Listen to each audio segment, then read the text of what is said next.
तर कोल्हापूर महालक्ष्मी मंदिरजवळ एक वेन्यू गाडी ब्रेकडाऊन झाली होती. तर नेमकं झालं तर काय, तर याला दोन क्लच सिलेंडर येतात. एक अप्पर क्लच सिलेंडर आणि एक लोअर क्लच सिलेंडर. ह्यातलं लोअर क्लच सिलेंडर हे गरम होऊन हार्ड झालं होतं, म्हणजे वर्किंग होत नव्हतं, आणि त्यामुळे वर्किंग करताना अप्पर क्लच सिलेंडर तुटलं.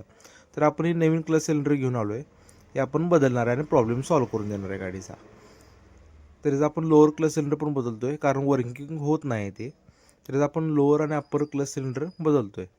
तरी अप्पर क्लच सिलेंडर आपण लावून घेतले आणि आतनं पण पूर्ण फिटिंग करून ऑपरेट करून बघितलं, तर एकदम ओके झालं होतं. तसं आपण लोअर क्लच सिलेंडर पण बदललं आणि क्लचची एअर काढून घेतली. तरी लोअर आणि अप्पर क्लच सिलेंडर लावून ओके झाले. आता गाडी पूर्ण फायनल झाली आहे. तर गाडीची आता आपण ट्रायल मारणार आहे.